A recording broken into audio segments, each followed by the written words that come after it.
어머님, 선물 가져오신 거 맞죠? 그것만 주고 가세요. 며느리는 현관문 틈으로 손만 내밀어 냄비 세트를 뺏어가더니 비웃듯 말했습니다. 그리고 집들이 한다고 했지 초대한다고 말씀 안 드렸잖아요. 예의 좀 지켜주세요. 아들의 아파트 집들이 날 예의라는 말의 의미를 모르는 듯한 며느리는 저를 현관 앞에 세워놓고 모진말을 퍼붓고는 그대로 문을 닫아버렸습니다. 안에서 샴페인을 터뜨리며 웃고 떠드는 소리는 저를 더 초라하게 만들었죠. 하지만 그들은 꿈에도 몰랐을 겁니다. 그들이 웃고 떠들고 있는 그 집이 곧 제 손에 의해 공중분해될 거란 것을. 안녕하세요. 저는 올해로 73이 된 고경자라고 합니다. 스스로 정말 열심히 살았다고 늘 자부하고 있었습니다. 하지만 그 열심히 산 세월이 자식들에게 외면당하는 순간 인생이 참 헛되다 싶더라고요. 가슴이 찢어질 듯 했던 저의 사연 한번 들어봐 주시겠어요? 눈이 부시게 맑은 날 저는 아들 신혼집 집들이에 가져갈 선물을 고르고 있었습니다. 백화점 명품관을 몇 바퀴나 돌며 며느리 영은이 마음에 들만한 걸 찾으려고 고급 냄비 세트를 보고 또 보고 한참을 고민했죠. 가격표를 슬쩍 뒤집어 보니 세상에 200만 원이 훌쩍 넘더라고요. 평생 콩나물 값도 깎으며 살았던 손이 덜덜 떨렸지만 내 아들이 처음 장만한 번듯한 집에 딱이라는 생각에 과감하게 카드를 꺼냈습니다. 저기요, 이걸로 예쁘게 포장해줘요. 제가 카드를 내밀며 점원에게 신나서 말했습니다. 어머, 고객님 안목이 정말 대단하시네요. 리본은 고급스럽게 금색으로 해드릴까요? 점원이가 상냥하게 웃으며 물었습니다. 네, 우리 아들 내외가 강남 아파트로 들어갔거든요. 집들이 선물인데 무조건 제일 예쁘고 화려하게 해줘요. 저는 어깨가 으쓱해져서 목소리를 한껏 높였습니다. 결제를 마치고 번쩍번쩍 빛나는 포장 박스를 받아들었을 때 세상을 다 가진 것처럼 가슴이 벅차올랐습니다.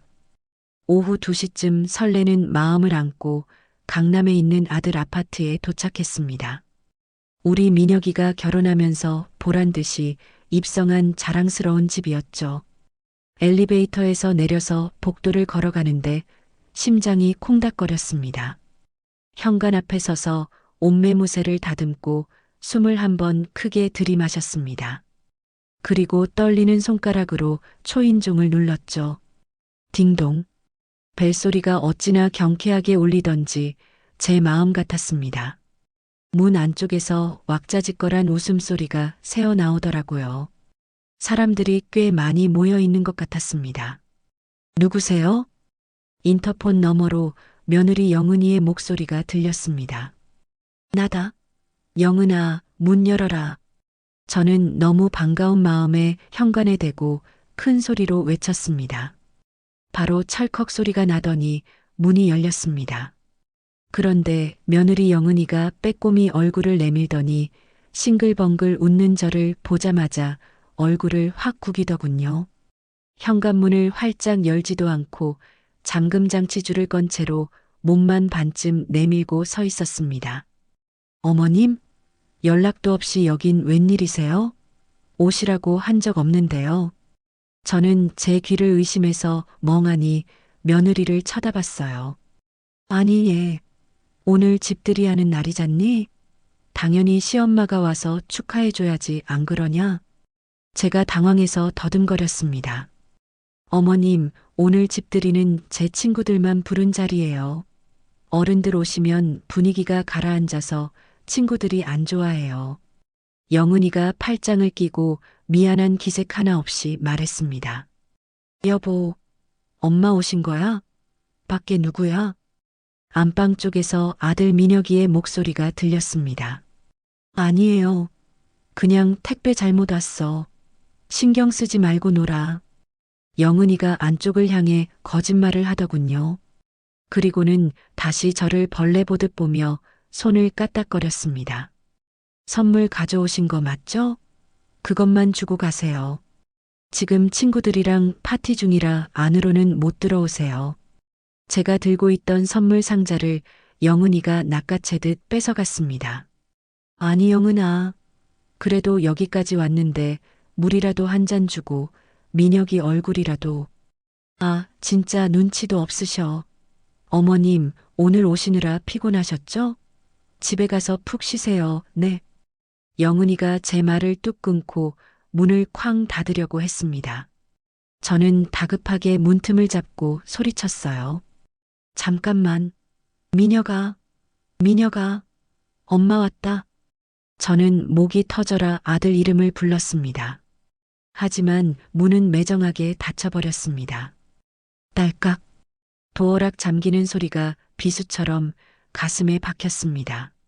손에는 며느리가 선물을 뺏어가면서 북 찢어진 포장지 조각만 초라하게 남아 있었어요.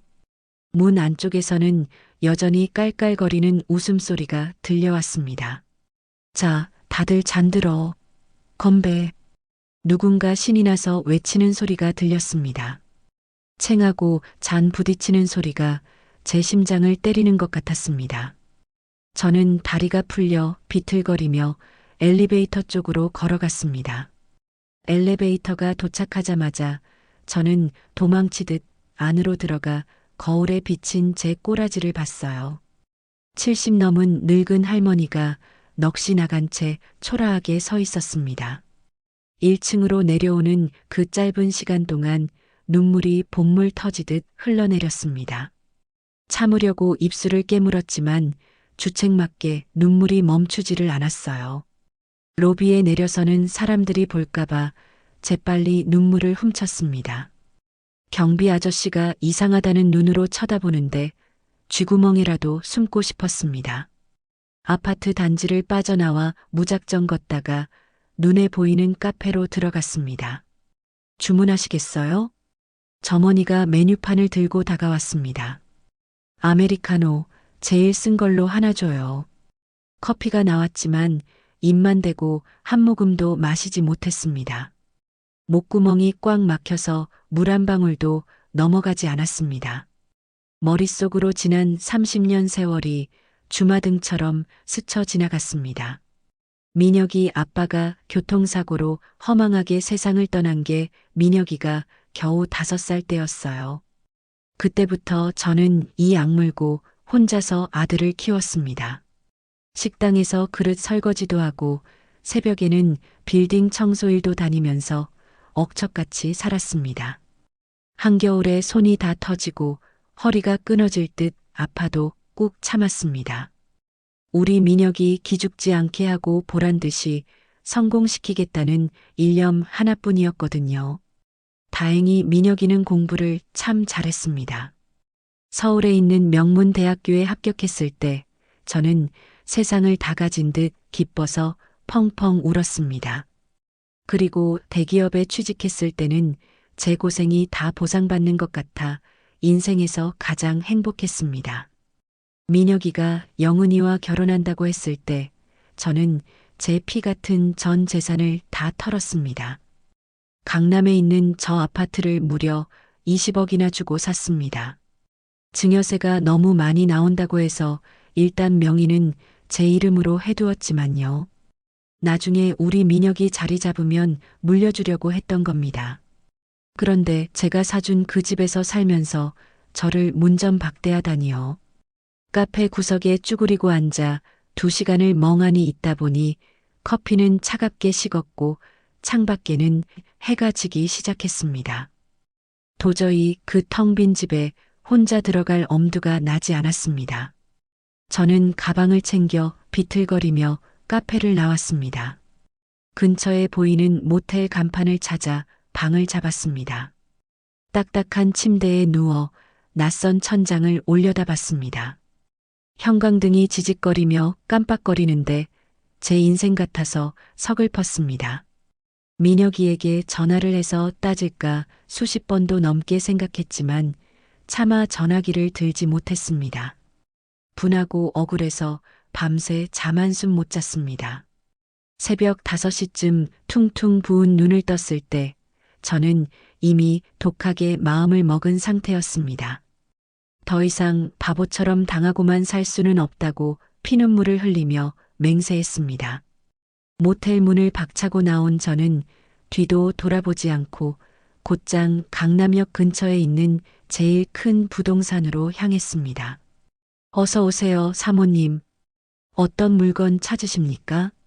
강남에 있는 제 아파트를 팔려고 왔습니다. 아주 급하게요. 저는 가방에서 미리 준비한 등기부등본을 꺼내 책상 위에 탁 내려놓았습니다. 중개인이 서류를 훑어보더니 눈이 휘둥그레지더군요. 아니, 사모님. 이 아파트면 지금 로열층이라 시세가 22억은 좋게 넘는데요. 이걸 정말 금매로 내놓으시겠다고요? 급하게 파시면 제값을 못 받으실 텐데. 중개인이 믿기지 않는다는 표정으로 저를 쳐다보며 말했습니다. 상관없습니다. 무조건 빨리 팔아주세요. 일주일 안에 계약하고 잔금까지 치르는 조건이면 가격은 시세보다 훨씬 낮게 19억에 던지겠습니다. 저는 한치의 망설임도 없이 단호하게 쏘아붙였습니다. 네, 19억이요? 아니, 사모님, 그럼 손해를 많이 보시는 건데 정말 괜찮으시겠어요? 중개인이 입을 다물지 못하고 되물었습니다. 네, 괜찮습니다. 돈 몇 푼보다 제 속이 편한 게 더 중요하니까요. 대신 조건은 딱 하나예요. 무조건 현금으로 일주일 안에 끝내주세요. 자신 있으시죠? 제 기세에 눌린 중개인이 침을 꿀꺽 삼키며 고개를 끄덕였습니다. 워낙 좋은 물건을 싸게 내놓으시니 알겠습니다.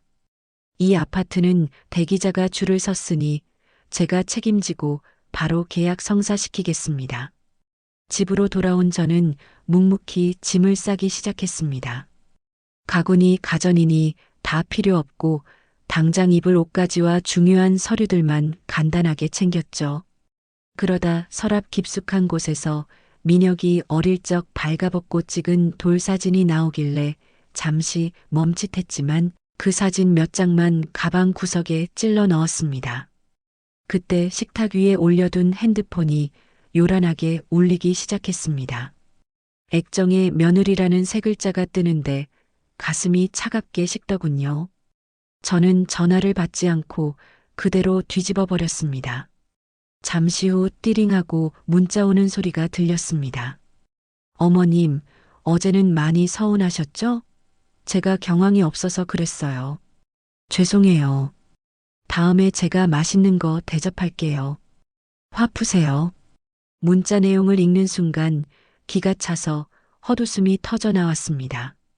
사람을 문전박대해 놓고 문자 한 통으로 때우려는 그 얄팍한 속셈이 훤히 보여 대꾸할 가치도 느끼지 못해 핸드폰을 가방에 던져버렸습니다.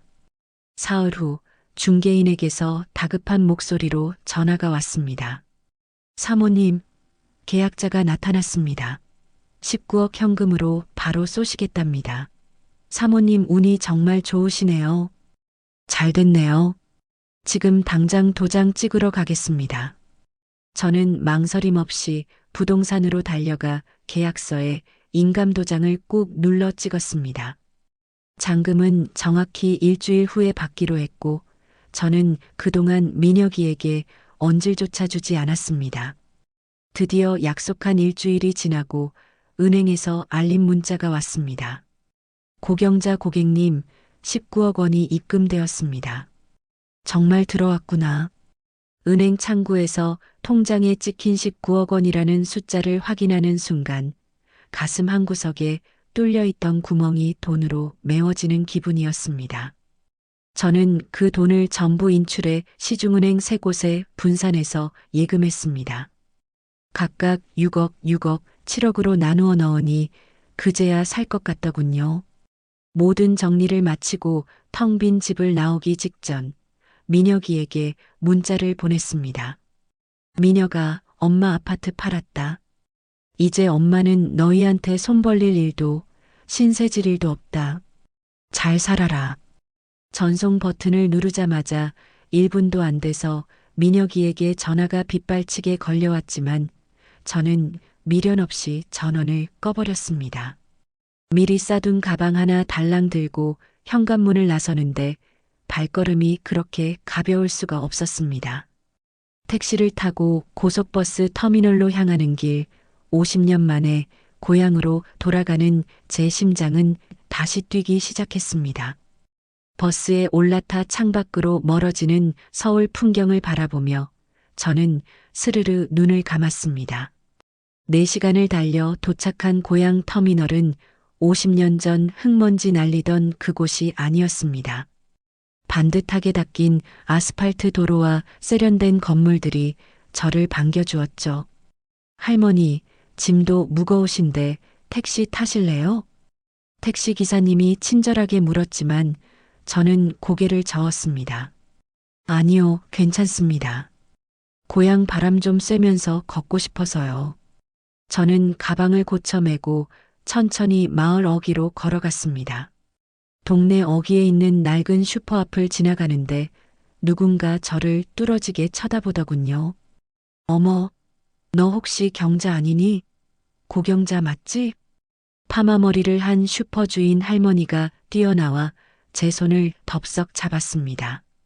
자세히 보니 50년 전 저와 단짝이었던 고향 친구 순이었습니다. 순이야. 아이고, 이게 얼마만이니? 나 알아봤어?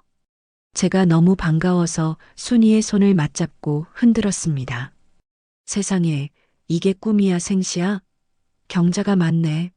서울 가서 사모님 소리 듣고 산다더니 왜 이렇게 오랜만이야? 얼굴이 하나도 안 변했네. 순이가 제 등짝을 찰싹 때리며 호들갑을 떨었습니다. 이제 늙어서 고향 냄새가 그리워 내려왔다. 여기서 좀 살아보려고. 혼자 왔어? 서울에 아들 하나 있다고 들었는데 아들은?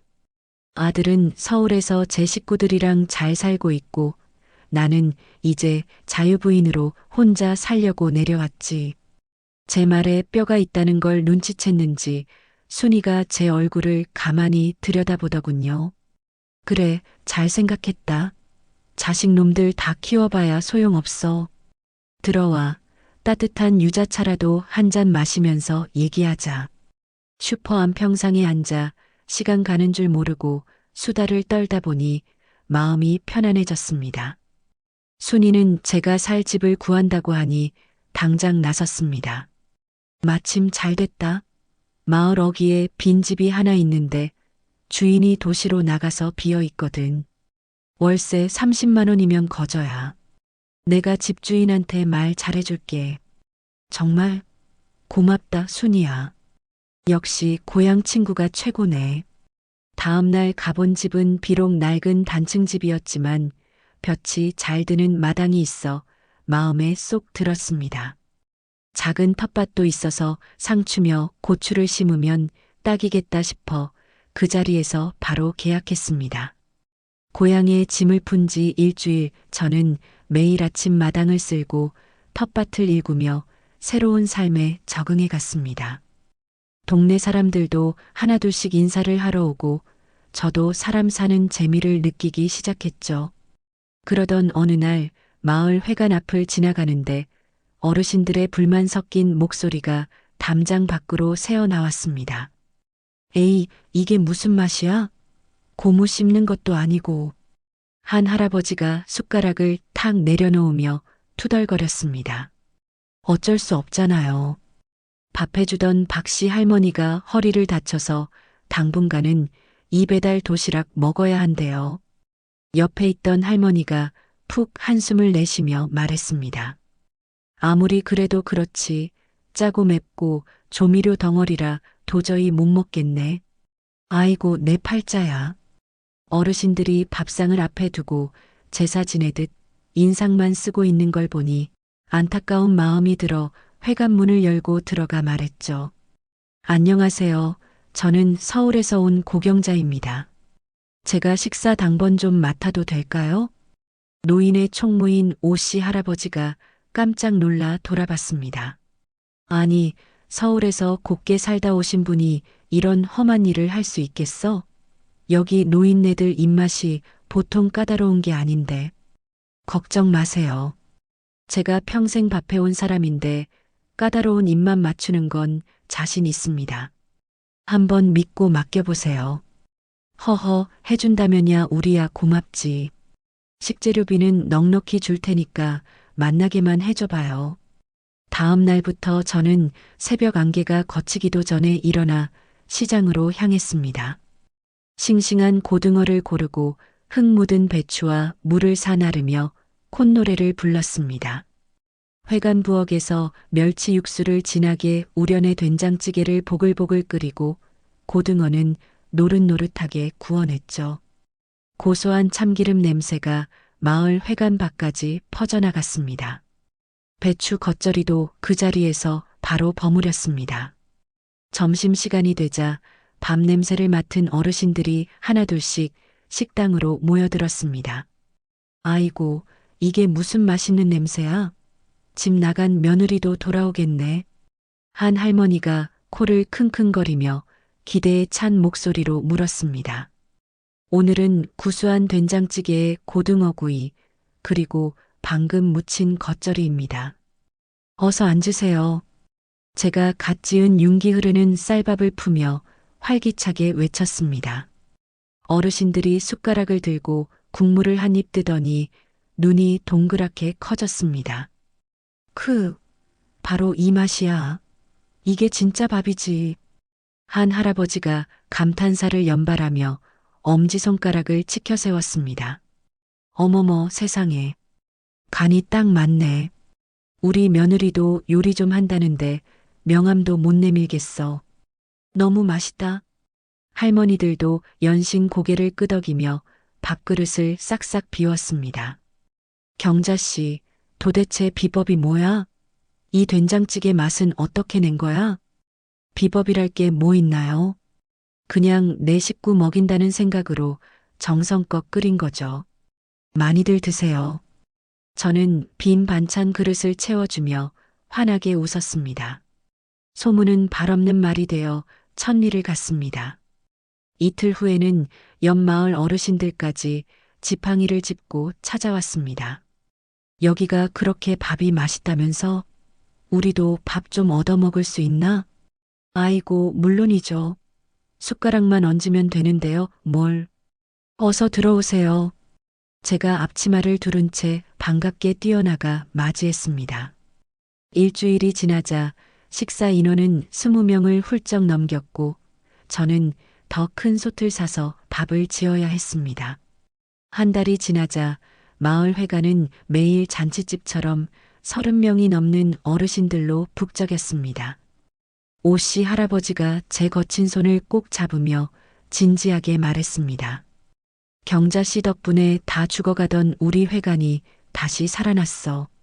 정말 고맙네. 서울에서 내려온 복덩이가 따로 없어. 어머, 별 말씀을요. 저도 이렇게 맛있게 드셔주시니 제가 사는 맛이 납니다. 저는 진심을 담아 대답했습니다. 평생 가족 눈치 보며 차리던 밥상이 아니라 오롯이 내 실력을 인정받고 고맙다는 말을 듣는 밥상을 차리니 가슴이 뜨거워졌습니다. 맛있게 밥을 먹고 웃음꽃을 피우는 어르신들을 보며 제 인생의 진짜 봄날은 이제부터 시작이라는 생각이 들었습니다. 어느 날 햇살이 쨍쨍 내리쬐는 점심시간이었습니다. 저는 평소처럼 마을 회관 부엌에서 땀을 흘리며 어르신들을 위해 밥을 차리고 있었습니다. 그때 낯선 남자 한 분이 회관 문을 조심스럽게 열고 들어왔습니다. 머리카락이 희끗희끗한 60대 후반으로 보이는 분이었는데 깔끔하게 다린 베이지색 셔츠를 입고 있어 딱 봐도 나 도시 사람이요 하는 티가 나더군요. 실례합니다, 어르신. 혹시 여기서 저도 식사 한 끼 할 수 있을까요? 그분이 매우 공손하게 허리를 숙이며 물었습니다. 아이고, 물론이죠. 손님은 왕인데 어서 앉으세요. 총무인 오씨 할아버지가 얼른 자리를 권했습니다. 저는 그분께도 정성껏 밥상을 차려드렸습니다. 구수한 된장찌개에 노릇한 고등어구이, 파릇파릇한 시금치 나물 무침, 그리고 아삭한 겉절이까지 한 상 가득이었죠. 그분이 숟가락을 들고 국물을 한 입 뜨더니 잠시 멈칫했습니다. 그리고 눈을 지그시 감고 천천히 맛을 음미하기 시작했습니다. 그러더니 감탄을 하는 듯 고개를 끄덕였어요. 또 한 숟가락을 듬뿍 떠서 입에 넣고는 다시 한번 깊게 고개를 끄덕였습니다. 이번에는 고등어 살을 큼지막하게 발라 드시더니 황홀한 표정으로 눈을 감았습니다. 마을 어르신들이 밥은 안 먹고 그분 먹는 모습만 신기한 듯 쳐다볼 정도였으니까요. 식사를 깨끗하게 비운 후 그분이 저에게 다가왔습니다. 실례지만 이 음식을 만드신 분이 누구십니까? 제가 만들었어요. 입에 맞으셨나요? 잠깐 밖에서 이야기 좀 나눌 수 있을까요? 저는 앞치마를 벗고 그분을 따라 회관 밖으로 나갔습니다. 마당 벤치에 나란히 앉자 그분이 지갑에서 명함 한 장을 꺼냈습니다. 제 소개를 먼저 드려야겠네요. 저는 최영탄이라고 합니다. 명함을 받아보니 이름만 대면 알만한 대형 홈쇼핑 회사 이름이 박혀 있었습니다. 저는 30년간 대형 홈쇼핑에서 식품 담당 MD로 일했습니다. 작년에 은퇴했고요. 지금은 업계 자문으로 활동하고 있습니다. 아, 그러시군요. 높은 분이셨네요. 저는 명함을 뚫어져라 쳐다보며 대답했습니다. 이 마을에 전원주택이나 지을까 해서 왔다가 소문을 듣고 찾아왔습니다. 마을 회관 밥맛이 기가 막히다는 소문이 여기까지 났거든요. 최영탄 씨가 진지한 표정으로 저를 바라보며 말했습니다. 어머, 과찬이십니다. 시골 밥상이 다 거기서 아닙니다. 제가 30년 동안 수백 가지, 아니 수천 가지 식품을 먹어보고 팔아봤습니다. 그런데 이런 깊은 맛은 처음입니다. 이건 공장에서 흉내낼 수 없는 진짜 어머니 손맛이에요. 저는 그냥 집에서 식구들한테 해주던 대로 만든 것뿐인데요. 제가 쑥스러워서 머리를 극적이며 대답했습니다. 그게 바로 핵심입니다. 요즘 사람들이 미치도록 그리워하는 맛이 바로 그겁니다. 최영탄 씨가 흥분해서 몸을 앞으로 쭉 내밀며 말했습니다. 어머님, 제가 한 가지 제안을 드리고 싶습니다. 이 음식으로 저랑 사업 한번 해보시는 게 어떻겠습니까? 네. 사업이요? 네, 반찬 사업입니다. 요즘 1인 가구가 늘어서 집밥 반찬 시장이 그야말로 황금알을 낳는 거위거든요.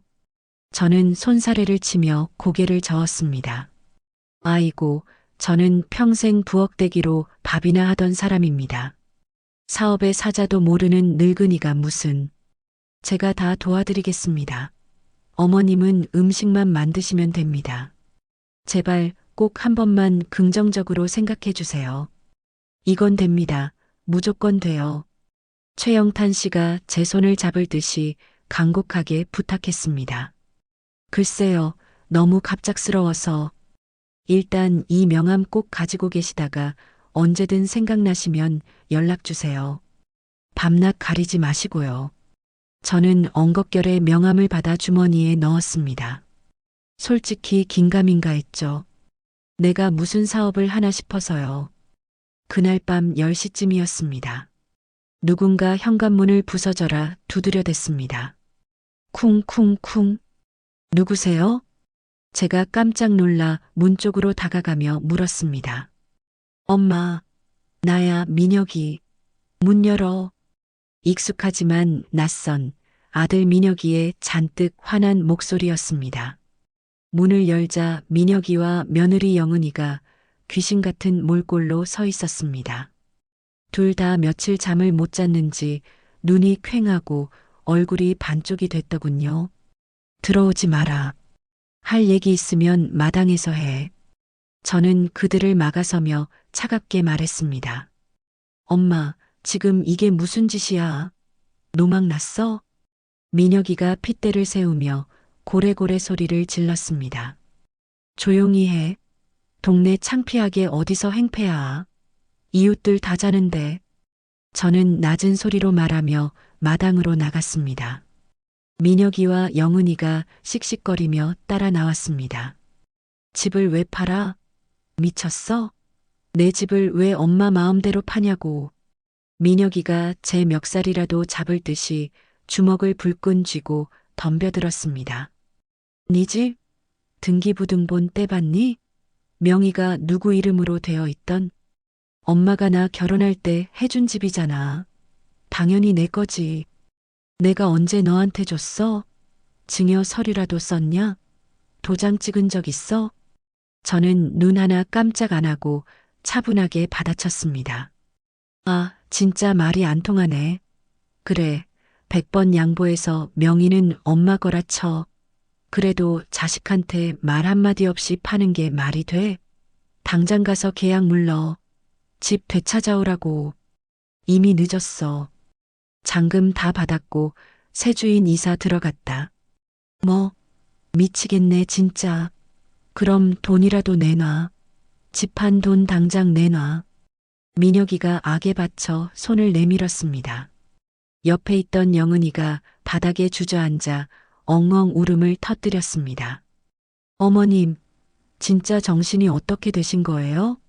치매 검사 받아 보셔야 하는 거 아니에요? 우리가 뭘 그렇게 잘못했다고 이러세요. 내 정신 멀쩡하다. 내 돈 내고 산 내 집, 마음대로 처분하는 게 뭐가 잘못이야? 너희들이 보태준 거 10원 한 장이라도 있어? 제가 영은이를 무섭게 쏘아보며 말했습니다. 그 집은 원래 우리 민혁 씨 주려고 사신 거잖아요. 우리 사르라고. 아니, 처음부터 내 노후 대책으로 사둔 거야. 증여세 아까워서 안 준 게 아니라 줄 마음이 없어서 안 준 거라고.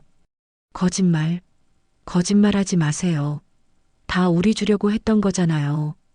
영은이가 악을 쓰며 발을 동동 구르더군요. 내 마음이 바뀌었어. 이제 10원 한 장도 너희한테 안 줄 거야. 엄마, 제발 좀. 그럼 그 돈이라도 달라고. 나 사업 자금 필요하다고. 민혁이가 다시 미친 듯이 소리쳤습니다. 안 돼.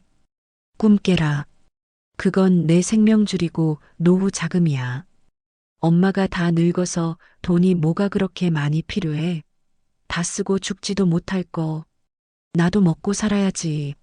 70 넘은 늙은이는 이슬만 먹고 사냐? 나도 남은 인생 폼나게 즐기다 죽을란다. 저는 한치의 물러섬도 없이 단호하게 말했습니다. 영은이가 도끼 어린 눈으로 휴대폰을 꺼내 들었습니다. 좋아요. 말로 해서 안 되겠네. 우리도 가만 안 있어요. 변호사 선임해서 소송 걸 거예요. 부당이득 반환 소송인가 뭔가 다 걸 거라고요. 그래, 마음대로 해봐라. 나도 변호사한테 다 물어보고 팔았다. 법적으로 아무 문제 없대. 니들이 소송 걸면 나는 무고죄로 맞고소할 거다. 제가 팔짱을 끼고 콧방귀를 뀌며 말했습니다. 민혁이가 저를 잡아먹을 듯이 노려보는데 눈에 핏발이 섰더군요. 엄마 진짜 끝까지 갈 거야? 자식하고 연 끊을 거냐고. 연은 너희가 먼저 끊었지. 집들이 날 문전박대하고 쫓아낼 때 이미 끝난 거야. 그건 그때는 친구들이 많아서 어쩔 수 없었다고 몇 번을 말해. 됐어. 변명 듣기 싫다. 이제 엄마한테 콩고물 바랄 생각하지 말고 썩 꺼져. 민혁이가 분을 못 이겨 바닥에 침을 퇴. 뱉고 이를 갈았습니다. 더러워서 안 받는다 안 받아. 미친 늙은이. 혼자 천년만년 잘 먹고 잘 살아라. 민혁이가 저주를 퍼부으며 획 돌아섰습니다. 가요 여보. 경찰 불러서 정신병원에 쳐넣어버리지 뭐.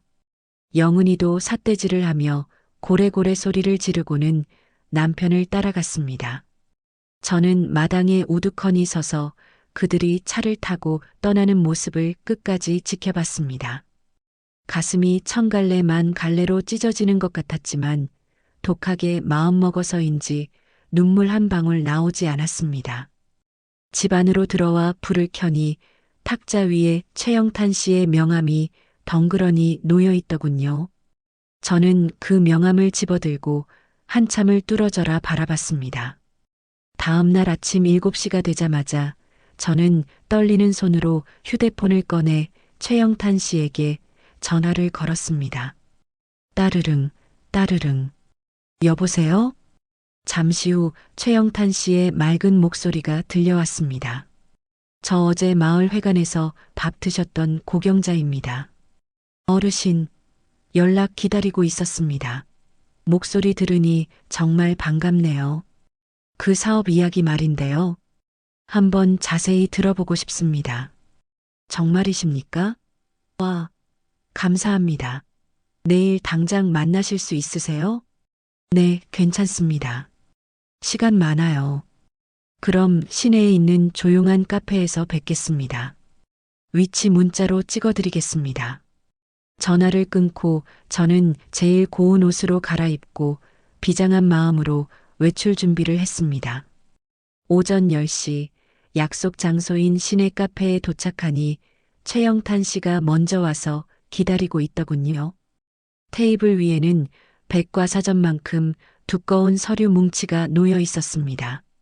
어서 오세요, 어르신. 오시는 길 힘들지 않으셨어요? 뭐 드실래요? 아이스 아메리카노 한 잔 주세요. 속이 타서요. 최영탄 씨가 커피를 주문하고 자리에 앉아 서류를 촥 펼쳤습니다. 이게 제가 며칠 밤을 새워 만든 사업 계획서입니다. 최영탄 씨의 눈빛이 반짝거렸습니다. 보세요. 요즘 1인 가구랑 맞벌이 부부가 폭발적으로 늘어났습니다. 집밥 반찬 시장이 연간 5조 원 규모로 성장했다니까요. 5조 원이요? 그게 다 반찬 값이라고요? 네. 어마어마한 시장이죠. 하지만 치명적인 문제가 있습니다. 대부분 공장에서 기계로 찍어내서 맛이 다 거기서 거기예요. 진짜 엄마 손맛을 내는 곳이 전무합니다. 최영탄 씨가 펜으로 그래프를 짚어가며 열변을 토했습니다. 고경자 어르신의 음식이야말로 이 시장의 판도를 뒤집을 수 있는 유일한 열쇠입니다. 제가 장담합니다. 이건 대박입니다. 그럼 돈이 얼마나 드나요? 공짜로 되는 건 아닐 테고. 제가 조심스럽게 본론을 꺼냈습니다. 네, 솔직히 말씀드리면 소규모 공장 인수하는데 5억, 최신 설비 들이는데 8억, 그리고 초기 운영비랑 마케팅 비용에 10억 총 23억 정도가 필요합니다. 23억이라니 큰 돈이죠. 하지만 투자 가치는 100배, 1000배입니다. 저는 잠시 눈을 감고 생각에 잠겼습니다. 통장에 들어있는 19억, 그리고 자식들에게 받은 상처, 내 인생의 마지막 기회. 저는 19억 있습니다. 제가 눈을 뜨고 담담하게 말했습니다. 최영탄 씨의 눈이 휘둥그레졌습니다. 네, 정말이십니까? 현금으로요? 네, 아파트 팔고 받은 돈 고스란히 통장에 있습니다. 대단하십니다. 결단력이 보통이 아니시네요. 그럼 나머지 부족한 돈 5억은 제가 투자하겠습니다. 최영탄 씨가 가방에서 펜과 종이를 꺼내 들었습니다. 지금 바로 동업계약서 초안 작성하시죠. 지분은 자본금 비율대로 고경자 어르신이 76%, 제가 24%, 그리고 대표이사직은 어르신이 맡으시는 걸로. 어떠십니까? 좋습니다. 해봅시다. 저는 힘주어 고개를 끄덕였습니다.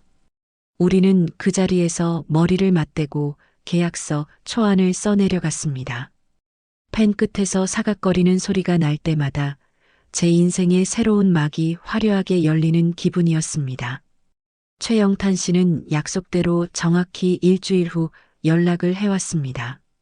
어르신, 아주 좋은 공장을 찾았습니다. 마음에 쏙 드실 겁니다. 내일 저랑 같이 보러 가실 수 있으세요? 네, 좋아요. 같이 가시죠. 다음 날 최영탄 씨의 고급 세단을 타고 외곽으로 1시간을 달려 낡은 공장 건물 앞에 도착했습니다. 바로 여기입니다. 최영탄 씨가 차 문을 열어주며 말했습니다.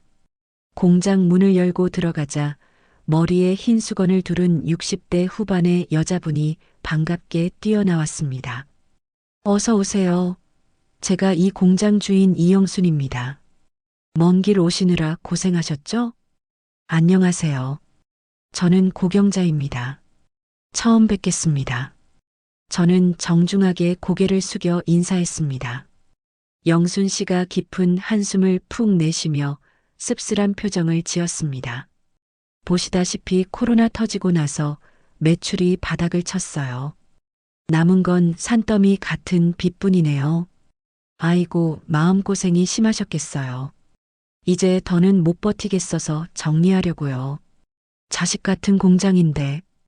영순 씨가 눈물을 글썽이며 공장 안을 둘러보는데 남일 같지 않아 마음이 짠했습니다. 최영탄 씨는 전문가답게 예리한 눈으로 공장 구석구석을 살폈습니다. 시설은 좀 낡았지만 관리가 잘 되어 있네요. 식품 안전 인증인 HACCP 인증도 다 살아있고요. 네, 그거 하나는 제가 목숨 걸고 지켰습니다. 직원은 몇 분이나 계십니까? 지금 5명 남았어요. 다들 저랑 10년 넘게 동고동락한 식구들입니다. 최영탄 씨가 저를 돌아보며 물었습니다. 어르신, 어떻게 생각하세요? 제가 직접 한번 둘러봐도 되겠습니까? 아이고, 물론이죠. 편하게 보세요. 영순 씨가 앞장서서 공장 내부를 안내했습니다. 조리실, 포장실, 냉장 창고를 차례로 둘러보는데 직원들이 묵묵히 김치를 담그고 있더군요. 한 분이 저를 보고 하던 일을 멈추고 다가왔습니다. 안녕하세요. 저는 생산팀 김 과장입니다. 40대로 보이는 야무진 인상의 여자분이었습니다. 반갑습니다. 저는 고경자라고 해요. 여기서 일하신 지 꽤 되셨나 봐요? 네, 강산이 2번 변했죠. 20년 동안 김치 하나만 바라보고 살았습니다. 김치 말고 다른 반찬도 하실 수 있으세요? 그럼요. 한식 조리사 자격증도 있고 반찬 만드는 건 제 전공입니다. 김 과장이 눈을 반짝이며 자신 있게 대답했습니다. 공장을 꼼꼼히 둘러본 후 최영탄 씨와 밖으로 나왔습니다. 어떻습니까, 어르신? 감이 좀 오십니까? 네, 괜찮은 것 같아요. 무엇보다 직원들 눈빛이 살아있어서 마음에 듭니다. 그럼 바로 인수 진행하겠습니다. 최영탄 씨가 다시 공장으로 들어가 영순 씨와 마주 앉았습니다. 사장님, 저희가 5억에 인수하겠습니다. 빚까지 싹 다 청산해드리는 조건입니다. 직원들 고용 승계는 무조건 보장해드립니다. 정말이세요? 직원들 안 자르시고 다 안고 가신다고요? 감사합니다. 정말 감사합니다. 영순 씨가 감격해서 펑펑 눈물을 쏟았습니다. 계약은 일사천리로 진행되어 일주일 만에 깔끔하게 완료됐습니다.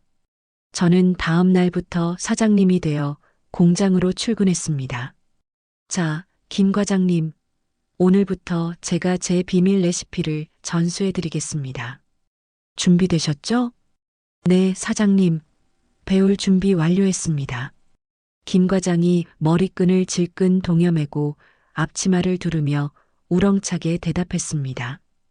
기본 중에 기본, 된장찌개부터 갑시다. 저는 조리대에 싱싱한 재료들을 쫙 펼쳐 놓았습니다. 직접 담근 된장, 포실포실한 두부, 애호박, 감자, 양파가 준비되었습니다. 제 비결은 딱 하나, 된장을 볶는 거예요. 먼저 달궈진 팬에 들기름을 두르고 된장을 살살 볶아보세요. 아, 볶음 춘장처럼요? 이렇게요?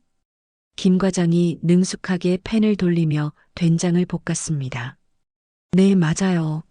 중불에서 천천히 볶아야 구수한 맛이 살아나요. 너무 세게 하면 타니까 조심하시고요. 공장 안에 고소한 된장 볶는 냄새가 진동을 했습니다. 이제 쌀뜨물을 붓고 야채를 넣으세요. 네. 김 과장이 제 지시대로 착착 움직였습니다. 역시 20년 경력이라 손놀림이 예사롭지 않더군요. 이야, 정말 잘하시네요. 제가 더 가르칠 게 없겠어요.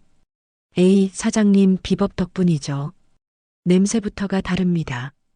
일주일 동안 저는 밤낮 없이 매달려 주요 반찬 10가지의 비법을 모두 전수했습니다. 김 과장은 스펀지처럼 제 노하우를 쭉쭉 빨아들였고 다른 직원들도 눈에 불을 켜고 배웠습니다. 어르신, 이제 이 맛을 똑같이 낼 수 있게 레시피를 표준화해야 합니다. 최영탄 씨가 계량 저울을 들고 와서 말했습니다. 양념 비율을 0.1g 단위까지 정확히 기록해 주세요. 그래야 누가 만들어도 똑같은 맛이 납니다. 저는 돋보기 안경을 쓰고 레시피를 노트에 깨알같이 적어 내려갔습니다. 된장 100지, 들기름 20ml, 물 1000ml. 일주일간의 피 말리는 테스트가 끝나고 드디어 맛이 잡혔습니다. 좋습니다. 이제 과감하게 투자 들어갑니다. 최영탄 씨가 8억을 쏟아부어 낡은 조리 설비를 싹 다 바꿨습니다. 최신식 대형 전기가마솥, 자동 교반기, 급속 냉각기가 들어오니 공장이 환해지더군요. 위생 시스템도 백화점 식품관 수준으로 뜯어 고쳤습니다. 눈 깜짝할 새 두 달이 흘렀습니다. 저는 공장장 명패가 놓인 사무실에 앉아 첫 제품 샘플을 맛보고 있었습니다. 어르신, 드디어 모든 준비가 끝났습니다. 최영탄 씨가 싱글벙글 웃으며 들어왔습니다. 이제 전쟁터로 나가야죠. 홈쇼핑 방송 잡혔습니다. 최영탄 씨가 30년간 쌓은 인맥을 총동원해 기적처럼 방송 기회를 따낸 겁니다. 시간대가 좀 아쉽긴 합니다. 새벽 4시 방송입니다. 새벽이요? 그때 누가 텔레비전을 본다고. 처음이라 어쩔 수 없습니다. 땜빵으로 들어가는 거라서요. 하지만 저희 제품력을 보여주면 시간대는 금방 바뀝니다. 방송 전날 밤 저는 긴장이 돼서 잠 한숨 못 잤습니다. 침대에 누워 천장만 껌뻑껌뻑 바라보다가 새벽 2시에 일어나 샤워를 했죠. 단정한 옷으로 갈아입고 공장으로 나가니 최영탄 씨가 이미 차를 대기하고 있더군요. 어르신, 준비되셨습니까? 떨려서 심장이 터질 것 같아요. 걱정 마세요. 어르신은 그냥 평소처럼 하시면 됩니다. 제가 다 알아서 할게요. 방송국 스튜디오에 도착하니 눈부신 조명과 거대한 카메라들이 저를 압도했습니다. 안녕하세요. 저는 오늘 진행을 맡은 쇼호스트 김지영입니다. 실물이 훨씬 고우시네요. 싹싹하게 생긴 젊은 아가씨가 다가와 악수를 청했습니다. 안녕하세요. 고경자입니다. 잘 부탁드려요. 긴장하지 마시고 저랑 수다 떤다고 생각하세요.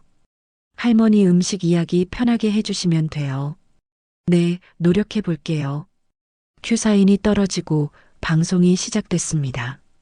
시청자 여러분, 안녕하십니까? 오늘 잠 못 드시는 분들을 위해 특별한 분을 모셨습니다.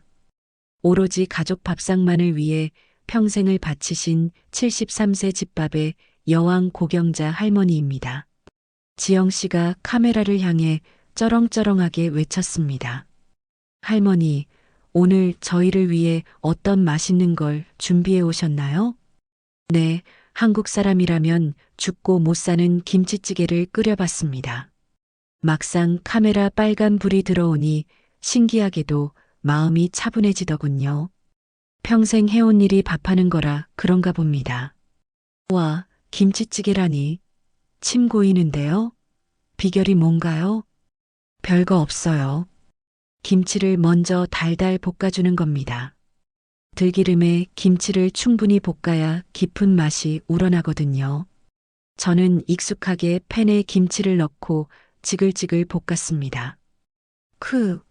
냄새가 예술입니다. 화면 뚫고 나갈 것 같아요.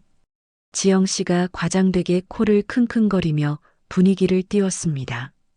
저는 그냥 옆집 새댁한테 가르쳐 주듯 조곤조곤 이야기를 이어갔습니다.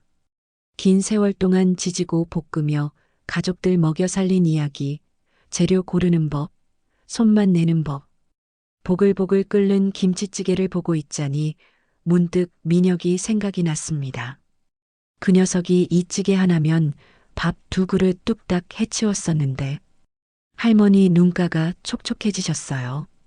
지영 씨가 당황해서 조심스럽게 물었습니다. 그냥 옛날 생각이 나서요. 우리 아들이 코 올리게 때부터 이 김치찌개를 참 좋아했거든요. 세상에 어머니의 그 따뜻한 마음이 이 찌개에 다 녹아 있는 것 같네요. 뭉클합니다. 30분이라는 시간이 3분처럼 후딱 지나갔습니다. 컷! 수고하셨습니다. PD의 외침과 동시에 스태프가 소리쳤습니다. 와, 대박! 500세트 전량 매진입니다. 완판이에요, 완판. 정말이에요? 이 새벽에? 저는 제 귀를 의심했습니다. 어르신, 해냈습니다. 대성공입니다. 최영탄 씨가 달려와 제 손을 꽉 잡고 흔들었습니다. 물 들어올 때 노저어야죠. 바로 브랜드 등록 들어갑니다. 최영탄 씨가 미리 준비해둔 로고를 보여줬습니다. 이름은 경잔의 부엌으로 하겠습니다. 경잔의 부엌이요? 제 이름으로요? 네, 신뢰감 팍팍 주는 이름입니다. 딱이에요. 그날은 제 인생 제2막 경잔의 부엌이 세상에 태어난 날이었습니다.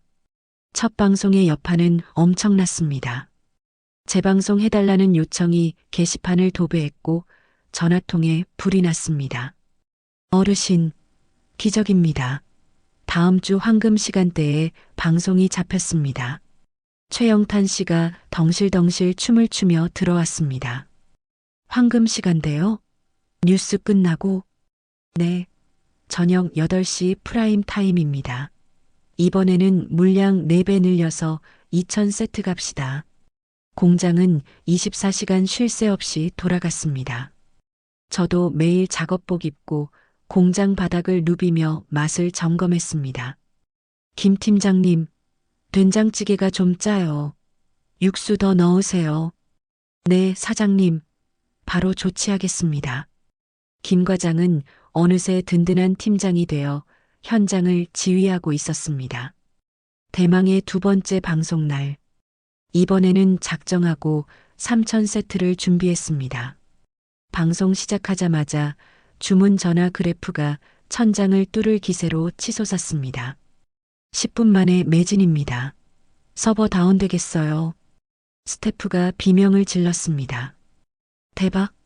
할머니 진짜 짱이세요.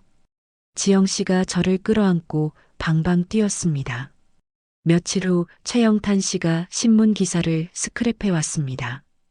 보세요, 어르신. 인터넷에서 난리가 났습니다. SNS에는 경잔의 부엌 김치찌개 인증샷이 줄을 이었습니다. 한 유명 블로거가 쓴 글이 눈에 띄더군요. 시어머니 손맛이 그리운 며느리들의 구세주. 경잔의 부엌 없으면 밥상 못 차려요. 주문은 감당할 수 없을 만큼 쏟아져 들어왔습니다. 사장님, 이대로는 생산 못 맞춥니다. 직원들이 쓰러지기 일보 직전이에요. 김 팀장이 다크서클이 턱까지 내려와서 하소연했습니다. 알겠습니다. 생산 라인 하나 더 깝시다. 저는 과감하게 3억을 추가로 투자해 라인을 증설하고 직원을 15명으로 늘려 2교대 근무를 돌렸습니다. 그렇게 눈코 뜰 새 없이 석 달이 지났습니다.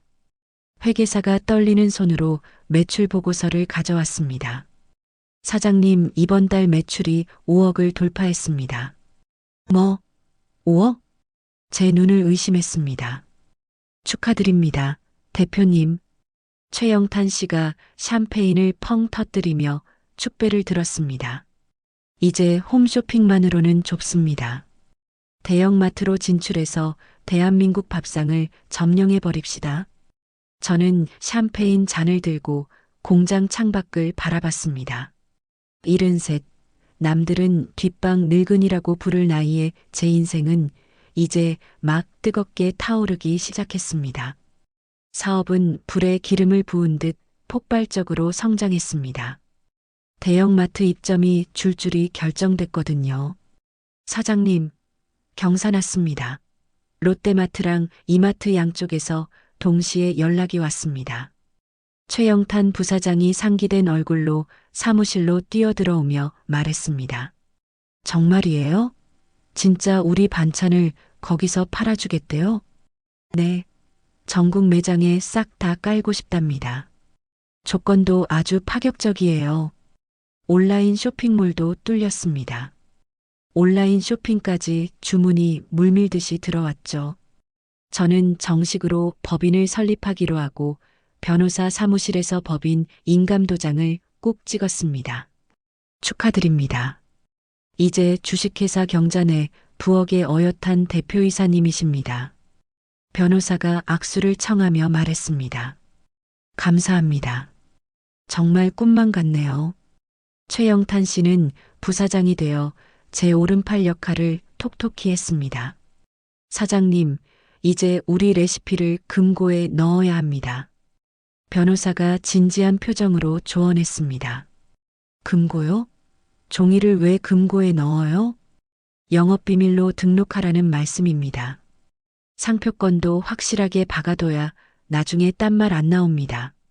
저는 변호사 말대로 모든 레시피를 영업비밀로 등록하고 상표권도 철저하게 확보했습니다. 눈 깜짝할 새 6개월이 흘렀습니다. 직원이 어느새 50명으로 늘어났습니다. 대표님, 이번 달 매출이 10억을 돌파했습니다. 회계팀장이 떨리는 목소리로 보고서를 내밀었습니다. 10억? 0이 몇 개야? 저는 숨이 턱 막혀서 말을 잇지 못했습니다. 이 추세라면 연 매출 100억 클럽 가입도 시간 문제입니다. 대박입니다, 사장님. 최영탄 부사장이 엄지손가락을 치켜 세우며 자랑스럽게 말했습니다.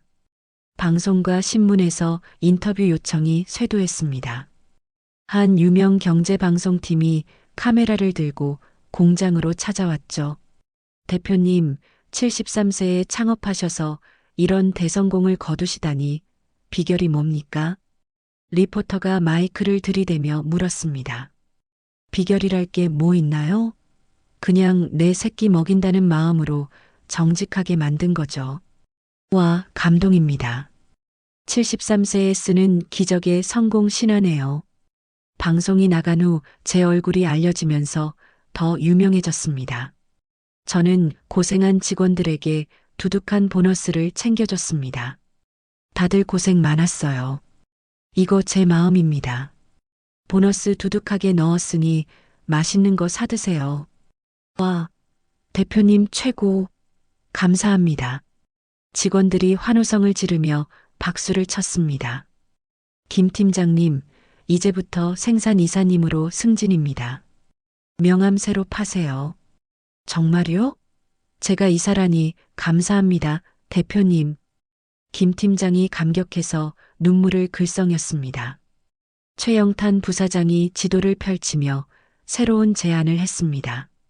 대표님, 이제 국내는 좁습니다. 해외로 나가시죠. 일본 시장이 딱입니다. 일본이요? 거기 입맛 까다롭기로 유명하잖아요. 네, 하지만 한국 음식 붐이 불어서 승산 있습니다. 우리 손마시면 통합니다. 어느 날 아침이었습니다. 저는 사장실 창가에 서서 공장 마당을 내려다봤습니다. 직원들이 활기차게 웃으며 물건을 나르는 모습이 보였습니다. 불과 1년 전만 해도 며느리에게 문전박대 당하고 쫓겨난 초라한 노인네였는데 이제는 직원 50명의 생계를 책임지는 어엿한 사업가가 되어 있다니 정말 꿈만 같아서 볼을 꼬집어 보고 싶을 정도였습니다. 하지만 호사다마라고 했던가요? 행복은 그리 오래가지 않았습니다. 어느 날 오후 김 이사가 사색이 되어 사무실로 뛰어들어왔습니다. 대표님, 큰일 났습니다. 비상이에요. 왜 그래요? 무슨 일인데 그렇게 호들갑이에요? S식품 아시죠? 그 대기업 놈들이 우리랑 똑같은 제품을 출시한답니다. 심장이 덜컥 내려앉는 것 같았습니다. 뭐라고요? 어떻게 알았어요? 거래처 직원이 귀띔해줬는데 가격을 우리보다 20%나 후려친답니다. 작정하고 우리 죽이려는 거예요. 20%나 싸게 판다고요? 그럼 남는 게 없을 텐데 대기업이잖아요. 자본력으로 밀어붙여서 우리 말려 죽이려는 수작이죠. 유통망도 우리보다 훨씬 빵빵하고요. 저는 다급하게 최 부사장을 불렀습니다. 부사장님, S식품이 덤빈다는데 이거 어떡합니까? 최 부사장은 의외로 담담한 표정이었습니다. 예상했던 일입니다. 잘 나가는 제품 베끼는 건 그쪽 전매 특허니까요. 쫄지 마세요. 우리만의 무기가 있습니다. 무기요? 우리에겐 공장에서 흉내낼 수 없는 진짜 손맛이라는 스토리가 있잖아요. 그걸로 정면 승부하면 됩니다. 저는 밤새 연구해서 레시피를 더 업그레이드하고 고급 재료를 쓴 프리미엄 라인을 새로 만들었습니다. 하지만 진짜 폭탄은 다른 곳에서 터졌습니다. 김 이사가 헐레벌떡 제 사무실로 뛰어왔습니다. 대표님, 인터넷 좀 보세요. 난리가 났어요. 또 왜 그래요? 컴퓨터 화면을 켜자마자 며느리 영은이의 SNS가 떴습니다. 폭로합니다. 경잔의 부엌에 소름 돋는 진실. 그 대박 레시피들, 사실은 제가 시어머니께 다 알려드린 겁니다. 시어머니는 라면 하나도 제대로 못 끓이는 분이었어요. 며느리 등쳐먹고 성공한 시어머니 행세는 이제 그만하시죠. 순간 눈앞이 캄캄해지고 현기증이 났습니다. 이게 무슨 헛소리야? 미친 거 아니야? 댓글창은 이미 아수라장이었습니다. 헐, 대박. 진짜예요? 시어머니가 며느리 아이디어 훔친 거야? 와, 며느리 불쌍해. 재주는 곰이 부리고 돈은 되놈이 벌었네. 저는 손을 부들부들 떨며 변호사에게 전화를 걸었습니다. 변호사님, 이거 보셨어요? 명예훼손으로 당장 고소하세요. 콩밥을 먹여야지 원. 네, 대표님. 진정하십시오. 허위사실 유포에 의한 명예훼손으로 즉각 조치하겠습니다. 하지만 불길은 쉽게 잡히지 않았습니다. 일주일 후 대형 거래처에서 줄줄이 연락이 왔습니다. 대표님, 죄송합니다만 이번 발주권은 보류해야겠습니다. 아니, 왜요? 갑자기 왜 그러십니까? 소비자 항해 전화가 빗발쳐서요. 논란 있는 제품은 매대에 깔 수가 없습니다. 이해해 주십시오. 전화를 끊고 저는 책상에 머리를 박고 엎드렸습니다. 억울하고 분해서 피가 거꾸로 솟는 것 같았습니다. 그런데 설상가상으로 더 큰 핵폭탄이 터졌습니다. 아침에 출근하는데 공장 앞에 기자들이 개떼처럼 몰려와 있더군요. 대표님, 한 말씀만 해주세요. 아들분이 폭로하신 내용 사실입니까? 무슨 소리예요? 비키세요. 저는 영문을 몰라 당황했습니다. 오늘 조간신문 안 보셨어요? 기자가 들이민 신문 일면 헤드라인을 보고 저는 그 자리에 얼어붙었습니다. 충격. 73세 창업 신화의 두 얼굴, 아들 신혼집 몰래 팔아 사업 자금 마련. 경악할 제목이 대문짝만하게 박혀 있었습니다. 저는 비명을 지르며 사무실로 도망치듯 뛰어들어갔습니다. 최 부사장님, 이거 봤어요? 네, 저도 봤습니다. 민혁 씨가 작정하고 언론사에 제보했나 봅니다. 아주 악질적으로 썼네요. 최 부사장이 굳은 얼굴로 말했습니다. 어떡하죠? 이제 다 끝난 건가요? 아닙니다. 숨으면 인정하는 꼴이 됩니다. 기자회견 여시죠. 정면 돌파해야 합니다. 이틀 후 저는 수많은 플래시 세례를 받으며 기자회견장 단상에 섰습니다. 먼저 무리를 일으켜 죄송합니다. 하지만 진실은 밝혀야겠습니다. 그 아파트 명의는 처음부터 제 이름이었습니다.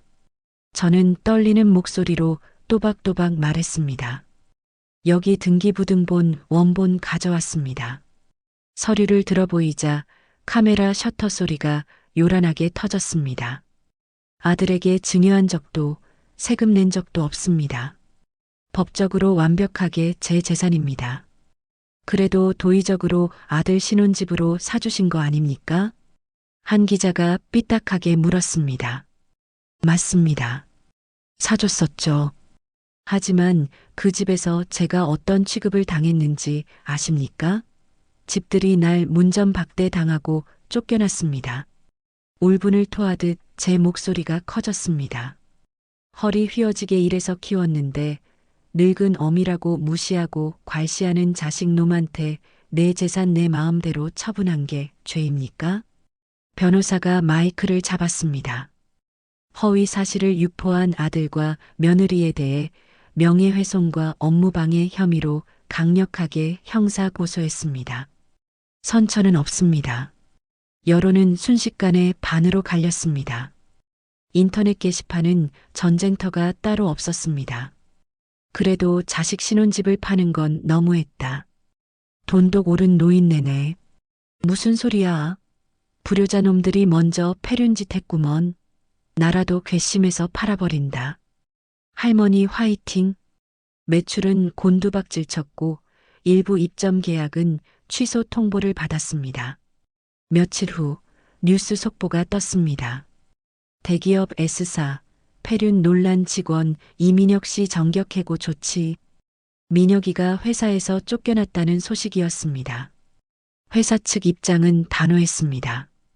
부모에게 패륜을 저지르고 허위 사실로 기업 이미지를 실추시킨 직원은 우리 회사 인재상과 맞지 않는다. SNS에서는 민혁이를 조롱하는 글이 도배되었습니다. 엄마 돈 뺏으려다 인생 종친 패륜아 참교육. 꼴 좋다. 부모 눈에 피눈물 나게 하면 내 눈엔 피고름 나는 거야. 저는 그 글들을 보며 통쾌하기는커녕 가슴이 난도질 당하는 것 같았습니다. 밤마다 죄책감에 시달려 잠을 이룰 수가 없었습니다. 침대에 누워 캄캄한 천장을 바라보며 하염없이 눈물을 흘렸습니다. 최 부사장이 제 사무실로 찾아왔습니다. 대표님, 약해지시면 안 됩니다. 여기서 무너지면 다 죽습니다.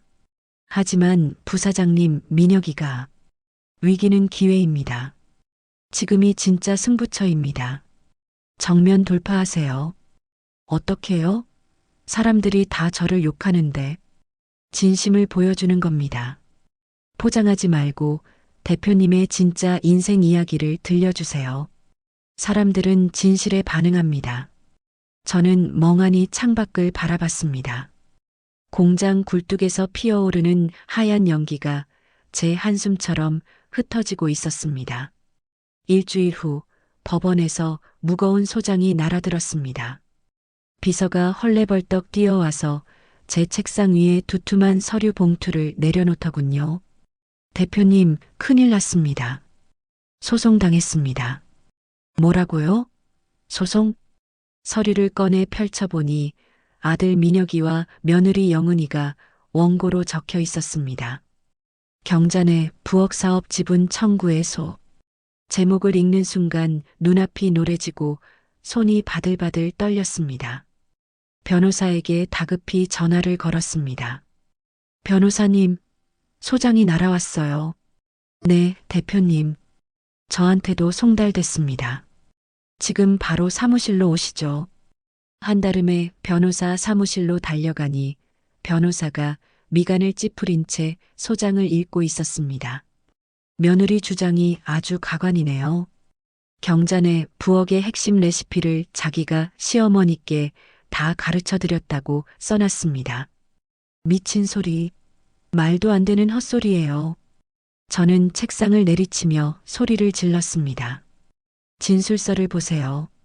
시어머니는 라면 물도 못 맞추는 요리치였고 결혼 후 제가 하나부터 열까지 다 가르쳤습니다라고 아주 구체적으로 소설을 써놨네요. 거짓말입니다. 제가 평생을 부엌대기로 살았는데 내 손만 모르는 사람이 없는데. 알고 있습니다, 대표님. 흥분하지 마시고 차분하게 증거를 모아야 합니다. 변호사가 메모지를 꺼내 들었습니다. 요리 경력을 증명할 수 있는 증거가 뭐가 있습니까? 증인? 증인이라면 세고 셌죠. 우리 마을 회관 노인네들이 다 증인이에요. 좋습니다. 그분들 증인으로 신청하겠습니다. 그리고 홈쇼핑 방송 영상도 있어요. 제가 요리하는 거 다 찍혔잖아요. 네, 그것도 아주 유력한 증거입니다. 싹 다 확보해서 반박하겠습니다. 저는 당장 마을회관에 전화를 걸었습니다. 오씨 할아버지가 반갑게 전화를 받으시더군요. 할아버지, 저 경자예요. 잘 지내시죠? 아이고, 경자씨. 신문 보고 얼마나 걱정했는지 몰라. 그 못된 놈의 자식들. 할아버지, 죄송하지만 재판에서 증인 좀 서주실 수 있으세요? 제 억울함 좀 풀어주세요. 아니, 그걸 말이라고 하나? 당연히 해줘야지. 우리 노인네들 10명 전부 버스 대절해서 함께 갈 거야. 할아버지의 호탕한 목소리에 눈물이 핑 돌았습니다. 공장 직원들도 자발적으로 탄원서를 써왔습니다. 사장님이 새벽마다 나와서 육수 끓이고 간 맞추는 거 저희가 다 봤습니다. 이거 다 법원에 낼게요. 김 이사가 두툼한 탄원서 뭉치를 내밀며 제 손을 꼭 잡아줬습니다. 드디어 재판이 시작되는 날, 법원 앞은 기자들로 인산인해를 이뤘습니다. 대표님, 며느리 주장에 대해 어떻게 생각하십니까? 플래시가 펑펑 터지는데 정신이 하나도 없더군요. 언론은 신이 나서 자극적인 헤드라인을 쏟아냈습니다. 경자네 부엌의 진짜 주인은 누구인가? 막장 드라마 같은 법정 공방. 기자들이 하이에나처럼 매일같이 사무실과 공장 앞에 진을 치고 있었습니다. 스트레스가 극에 달해 숨쉬기도 힘들 지경이었습니다.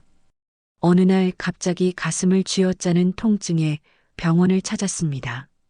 혈압이 위험 수위입니다. 당장 쓰러지셔도 이상하지 않아요. 의사 선생님이 심각한 표정으로 말했습니다. 그날부터 독한 혈압약을 한 움큼씩 삼키기 시작했습니다. 밤마다 악몽이 저를 괴롭혔습니다. 민혁이가 시뻘건 눈으로 제 목을 조르며 내 돈 내놔 하고 소리치는 꿈에 비명을 지르며 깨기 일쑤였습니다. 그런데 진짜 지옥은 이제부터였습니다. 김 이사가 사색이 되어 사무실 문을 박차고 들어왔습니다. 대표님, 큰일 났습니다. 롯데마트에서 계약 해지 통보가 왔습니다. 뭐라고요? 아니, 멀쩡히 잘 팔리고 있는데 왜? 품질 논란이 있는 제품은 기업 이미지상 뺄 수밖에 없답니다. 사실상 퇴출입니다. 무슨 품질 논란이야? 우리 제품에 파리 한 마리라도 나왔어? 저는 억울해서 가슴을 쳤습니다. 다른 대형마트에서도 똑같은 내용 증명이 날아왔어요. 최 부사장이 어두운 표정으로 들어와 보고했습니다. 사장님, 이거 단순한 여론 때문이 아닙니다. 그 대기업 놈들이 뒤에서 장난질 친 겁니다. 대기업이요? 걔니가 왜요? 유통업체 MD들한테 압력 넣어서 우리 제품 빼라고 한 겁니다. 안 그러면 자기네 물건 공급 끊겠다고 협박했겠죠. 와, 진짜 지독한 놈들이네. 아예 목숨줄을 끊으려고 작정했구나. 결국 불과 한 달 만에 주요 거래처가 다 끊기자 공장 창고에는 재고가 산더미처럼 쌓여갔습니다. 김치찌개, 된장찌개 포장 용기가 천장까지 닿을 기세였습니다. 직원들 눈빛도 흔들리기 시작했습니다. 저기 대표님, 우리 회사 망하는 거 아니죠? 월급은 나오는 거죠? 한 직원이 조심스럽게 묻는데 가슴이 미어지더군요. 아이고, 걱정 말아요. 내 집을 팔아서라도 월급은 꼭 챙겨줄 테니까. 저는 애써 웃으며 큰 소리쳤지만 속은 새까맣게 타들어갔습니다. 결국 며칠 뒤 직원 3명이 사표를 내밀었습니다. 죄송합니다, 사장님. 애 학원비도 내야 하고 불안해서 더는 못 다니겠어요. 알겠어요. 그동안 고생 많았어요. 저는 말없이 사표를 수리해줬습니다. 어느 날 회계팀장이 울상으로 월말 보고서를 가져왔습니다. 대표님, 이번 달부터 적자 전환했습니다. 마이너스 3천만 원입니다. 마이너스? 저는 말없이 제 개인 통장을 털었습니다. 노후 자금으로 남겨둔 3억을 전부 회사 계좌로 이체했습니다. 일단 이걸로 급한 불 끄고 버텨봅시다. 하지만 밑 빠진 독에 물 붓기라는 걸 저도 알고 있었습니다.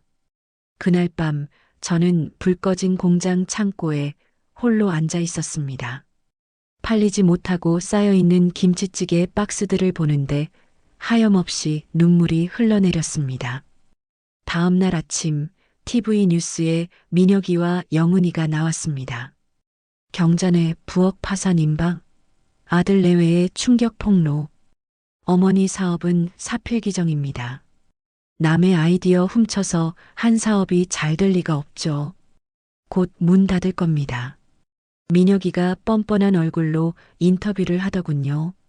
여러분, 진짜 원조 맛집은 따로 있습니다.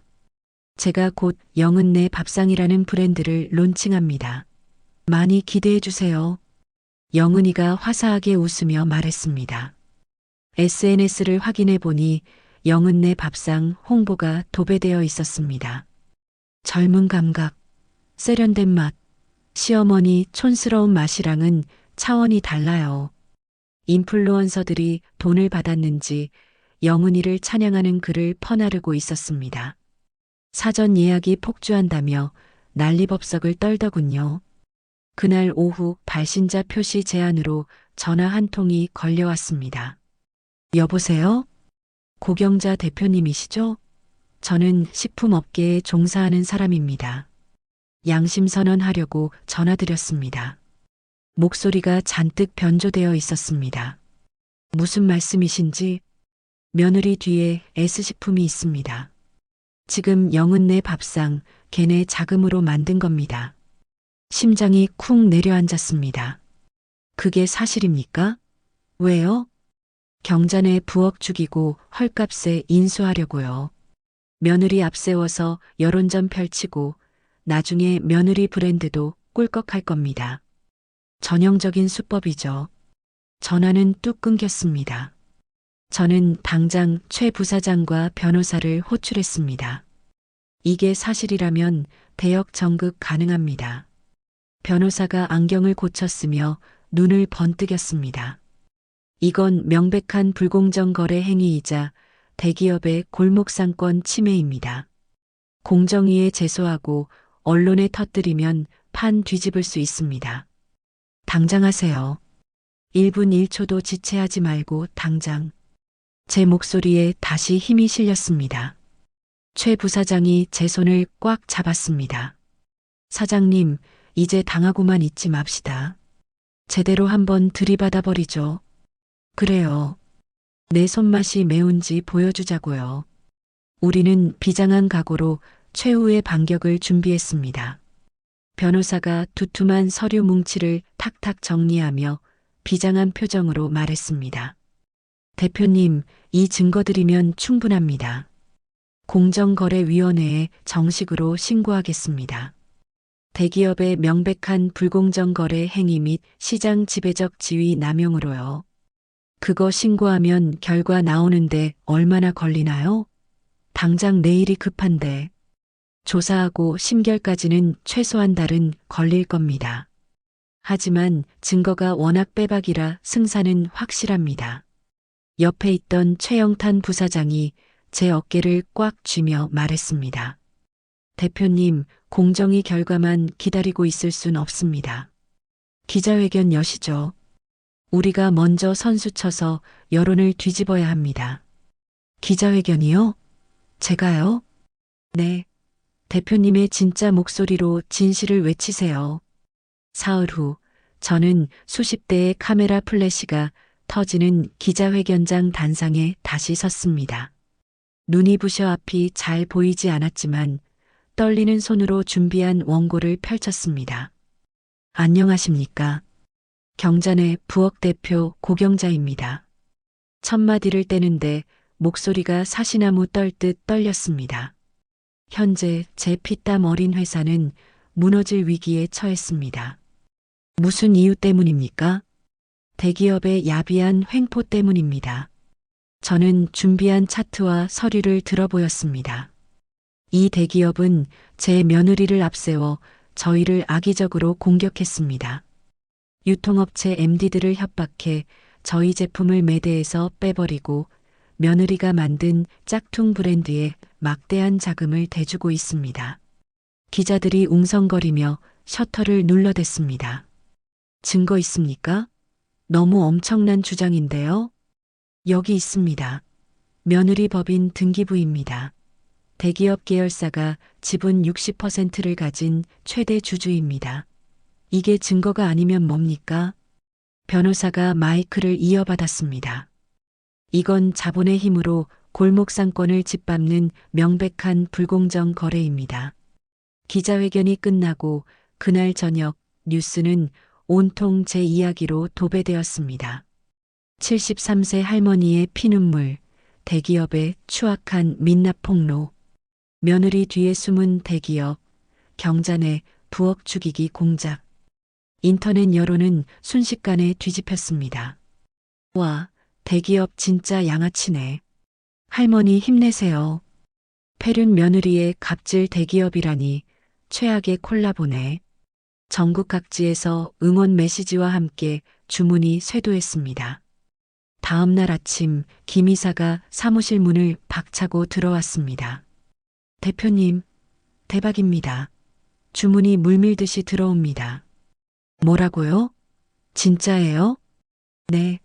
사람들이 묻지도 따지지도 않고 주문하고 있어요. 하루 만에 1000건이 넘었습니다. 일주일이 지나자 창고 천장까지 쌓여있던 악성 재고가 거짓말처럼 싹 사라졌습니다. 대표님, 재고가 없습니다. 공장 풀가동에도 물량을 못 맞춥니다. 행복한 비명이네요. 야간조 편성해서 추가 생산하세요. 드디어 운명의 재판날이 밝았습니다.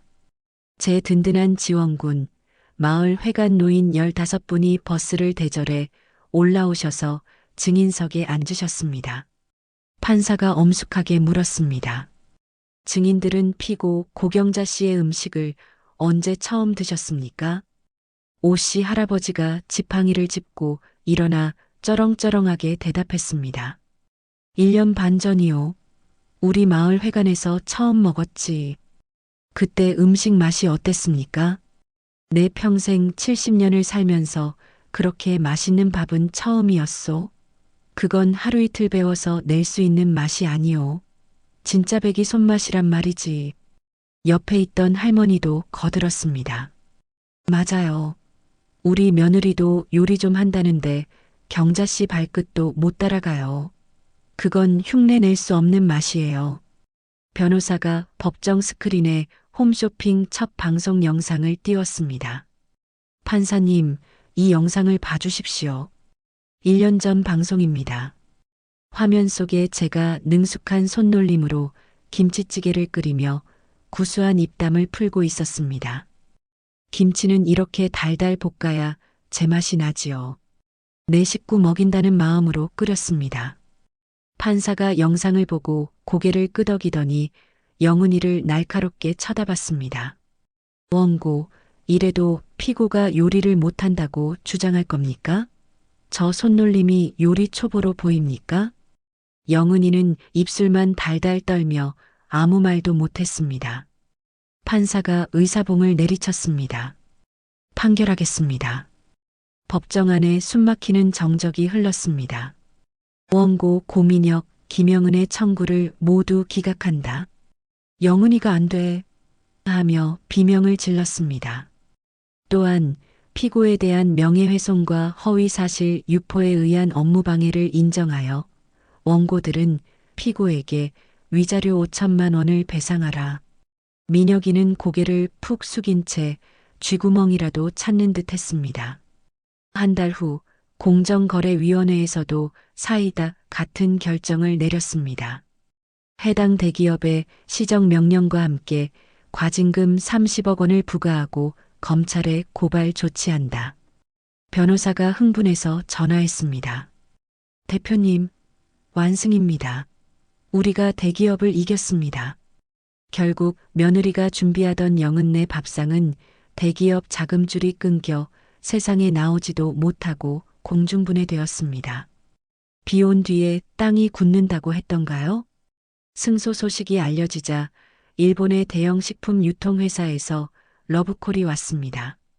국내 유명 프랜차이즈에서도 제휴 제안이 물밀듯이 들어왔습니다. 1년 6개월 후 경자 내 부엌은 더 넓은 부지로 공장을 확장 이전하고 최첨단 자동화 설비를 갖췄습니다. 직원은 어느새 100명을 훌쩍 넘겼죠. 회계팀장이 상기된 얼굴로 보고했습니다. 대표님, 올해 연 매출 300억 달성했습니다. 세상에 300억이라니. 저는 제 통장을 보고도 믿기지가 않았습니다. 저는 수익금을 직원 복지에 아낌없이 투자했습니다. 공장 안에 최고급 어린이집을 지었습니다. 대표님, 애 맡길 데 없어서 그만두려 했는데 정말 감사합니다. 젊은 엄마 직원이 제 손을 잡고 눈물을 글썽였습니다. 무슨 소리, 애국자인데 내가 키워줘야지. 대학생 자녀가 있는 직원에게는 장학금도 지원했습니다. 김 팀장은 이제 어엿한 생산 총괄 이사가 되었죠. 김 이사님, 폼나네. 이제 나 없어도 되겠어. 에이, 대표님 없으면 팥 없는 찐빵이죠. 어느 화창한 날 저는 2년 만에 고향 마을 회관을 찾았습니다. 금이환영이 따로 없었죠. 아이고, 경자 씨 왔는가? 텔레비 나오는 유명 인사가 왔네. 어른들이 버선발로 뛰어나와 환호했습니다. 오영감님, 아직 정정하시네요. 제 밥맛 안 그리우셨어요? 말해 뭐해. 꿈에서도 생각나지. 오씨 할아버지가 제 손을 잡고 흔들었습니다. 저는 빙그레 웃으며 깜짝 선물을 공개했습니다. 제가 회관 옆에 최신식 무료 급식소를 지어드리겠습니다. 뭐, 급식소? 네, 제 사비로 운영할 거니까 돈 걱정 마시고 매일 점심 따뜻하게 드세요. 요리사도 제가 파견하겠습니다. 만세, 경자씨 만세. 어른들이 덩실덩실 춤을 추며 좋아했습니다. 한 달 후 번듯한 급식소가 완공되어 개소식을 열었습니다. 따뜻한 밥 한 끼를 나누며 웃음꽃을 피우는 어르신들을 보니 묵은 체증이 다 내려가는 것 같았습니다. 그날 저녁 저는 공장 사무실 창가에 서서 노을 지는 풍경을 바라봤습니다. 올해로 75. 남들은 인생 정리할 나이라지만 저는 내일 아침 출근해서 만들 신메뉴 생각에 벌써 가슴이 뜁니다. 제 진짜 인생은 73의 가을부터 시작되었으니까요. 사업을 시작하고 정신없이 달리다 보니 어느새 2년이라는 시간이 훌쩍 흘렀습니다. 어느 봄날 오후였습니다. 비서가 조심스럽게 사무실 문을 두드리고 들어왔습니다. 대표님, 로비에 어떤 남자분이 찾아왔는데요. 자꾸 면회를 요청하셔서요. 누군데 약속도 없이 찾아와요? 아드님이라고 하시는데요. 고민혁 씨라고. 서류를 넘기던 제 손이 허공에서 딱 멈췄습니다. 민혁이가 여길 왔다고요? 네, 돌려보낼까요? 저는 잠시 입술을 깨물고 창밖을 응시했습니다. 매몰차게 내칠 수도 있었지만 핏줄이 당기는 건 어쩔 수 없나 봅니다.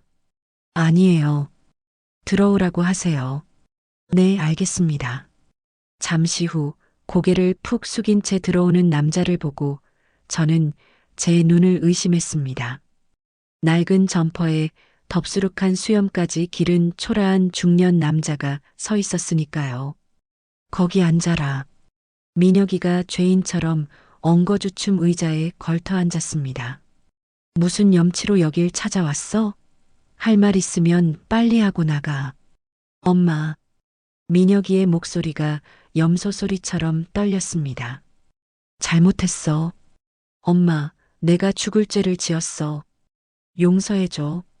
갑자기 민혁이가 바닥에 털썩 무릎을 꿇더니 제 다리를 붙잡고 오열하기 시작했습니다. 이게 무슨 짓이야? 당장 일어나지 못해? 아니야, 나 같은 놈은 이렇게 빌어야 해. 엄마 가슴에 못 박고 내가 천벌을 받았어. 꼴사납게 울지 말고 일어나라니까. 민혁이가 콧물 범벅이 된 얼굴로 저를 바라봤습니다. 엄마, 내가 진짜 미쳤었나 봐. 엄마가 어떻게 키워줬는데 내가 돈에 눈이 멀어서. 그 잘난 마누라는 어디 가고 너 혼자 청승이야? 영은이는? 이혼했어. 작년에 도장 찍었어. 망하니까 뒤도 안 돌아보고 위자료 챙겨서 떠나더라. 그래서 지금은 뭐 해먹고 사는데? 경기도 쪽에 있는 작은 물류센터 다녀. 창고에서 택배 상자 나르는 일에 손가락마다 굳은 살이 박인 영락없는 노동자의 손이었습니다. 처음엔 죽고 싶을 만큼 힘들었어. 근데 땀 흘려서 돈 벌어보니까 이제야 알겠더라. 우리 엄마가 얼마나 힘들게 고생해서 나 키웠는지 내가 진짜 불효자야. 저는 민혁이의 거친 손을 물끄러미 내려다봤습니다. 미운 정이 고운 정이라고 속이 썩어 문드러져도 내 배 아파 낳은 자식이라 마음이 짠한 건 어쩔 수 없더군요. 하지만 여기서 마음 약해지면 안 된다고 입술을 꽉 깨물었습니다. 민혁아, 내 눈 똑바로 봐라. 응, 엄마. 내가 너 용서한 거 아니다. 그리고 내 재산 10원 한 장도 너한테 안 줄 거야. 알아. 당연하지. 나 받을 자격 없어. 바라지도 않아. 그래, 내 힘으로 벌어먹고 살아. 그게 사람 굿이라는 거야. 응, 그럴게. 그냥 엄마 얼굴 한번 보고 싶어서 왔어. 건강해 보이셔서 다행이야. 갈게. 민혁이가 힘없이 돌아서는데 그 축 처진 어깨가 왜 그리 작아 보이는지요. 저는 잠시 갈등하다가 툭 한마디 던졌습니다. 일자리는 필요하면 여기서 해. 민혁이가 믿기지 않는다는 듯 눈을 동그랗게 뜨고 돌아봤습니다. 직원 구하고 있어. 말단 사원으로 밑바닥부터 시작해. 정말 받아주는 거야? 특혜는 없다. 다른 직원들이랑 똑같이 대우할 거야. 지각하거나 게으름 피우면 바로 해고야. 알았어? 고마워, 엄마. 진짜 열심히 할게. 뼈가 부서져라 일할게. 민혁이가 아이처럼 펑펑 울며 허리를 90도로 굽혔습니다. 다음 주 월요일부터 작업복 입고 출근해. 인사팀 가서 서류 작성하고. 응, 알았어. 고마워, 엄마. 민혁이가 몇 번이나 뒤를 돌아보며 사무실을 나갔습니다. 저는 창가에 서서 민혁이가 공장 마당을 걸어나가는 모습을 지켜봤습니다. 발걸음이 들어올 때보다는 한결 가벼워 보였습니다. 가슴 한구석이 찌릿했지만 이게 녀석을 사람 만드는 유일한 길이라고 스스로를 다독였습니다. 며칠이 지난 후 저는 점심시간에 직원 식당으로 향했습니다. 어머, 대표님, 여기 앉으세요. 오늘 제육볶음 진짜 맛있어요. 직원들이 반갑게 식판을 들어주며 자리를 권했습니다. 고마워요. 다들 밥심으로 일하는 거니까 많이들 먹어요. 저만치 구석 테이블에 민혁이가 보였습니다. 기름때 묻은 작업복을 입고 직원들과 섞여 밥을 크게 떠먹고 있더군요. 석 달 전부터 창고지기로 일하기 시작했는데 처음엔 땀을 뻘뻘 흘리더니 이제는 제법 일꾼 태가 납니다. 주말이 되어 저는 콧노래를 부르며 고향 마을 회관을 찾았습니다. 제가 지어드린 무료 급식소 문을 활짝 열었습니다. 아이고, 우리 경자 씨 왔는가? 오늘만 기다렸네. 오 씨 할아버지를 비롯해 동네 어르신들이 박수를 치며 환대해줬습니다. 할아버님들 잘 지내셨죠? 오늘 점심 메뉴가 뭔가요? 오늘은 돼지고기 숭숭 썰어 넣은 김치찌개랑 불맛 나는 제육볶음이라네. 와, 침 넘어가네요. 저도 같이 먹어요.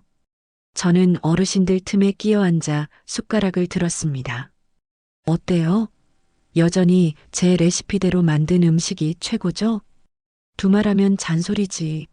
임금님 수라상이 안 부러워. 어르신들이 아이처럼 웃으며 밥그릇을 싹싹 비웠습니다. 어느 날 저는 깔끔한 정장을 차려입고 변호사 사무실을 찾았습니다. 어서 오십시오, 대표님. 무슨 일로 오셨습니까? 유언장을 좀 미리 작성해 두고 싶어서요. 공증까지 확실하게 해주세요. 네, 말씀하십시오. 제 전 재산을 딱 두 군데에 기부하겠습니다. 하나는 우리 직원들을 위한 복지재단, 나머지 절반은 소외계층 무료 급식 사업에요. 변호사가 펜을 멈추고 안경 너머로 저를 쳐다봤습니다. 아드님에게는 정말 한 푼도 상속하지 않으실 겁니까? 그 녀석한테는 건강한 신체로 밥벌이 할 수 있는 일자리를 줬습니다. 그거면 충분해요. 돈 쥐어줘봤자 독만 되더군요. 저는 망설임 없이 유언장에 서명을 마쳤습니다. 73, 남들은 끝났다고 생각한 나이에 시작한 제2의 인생. 여전히 제 심장은 뜨겁게 뛰고 있습니다. 공장 정문에 도착해 자랑스러운 간판을 올려다 봤습니다. 주식회사 경자내 부엌. 햇살을 받아 반짝이는 저 간판이 제가 세상에 증명한 진짜 손맛의 가치이자 제 인생의 훈장입니다. 경비 아저씨가 인사를 했습니다. 대표님, 안녕하십니까? 오늘도 화이팅입니다. 네, 반장님도 좋은 하루 되세요. 저는 당당하게 어깨를 펴고 공장 안으로 걸어 들어갔습니다. 75살 고경자, 제 진짜 인생은 지금부터가 하이라이트입니다. 여기까지가 제 이야기입니다. 73세에 시작한 제 인생 이모작은 아직도 진행 중이에요. 나이는 숫자에 불과하다는 말, 이제 믿으시겠죠? 이야기를 끝까지 들어주신 분이 계시다면 잘 들었다고 댓글 하나만 남겨주세요. 감사합니다.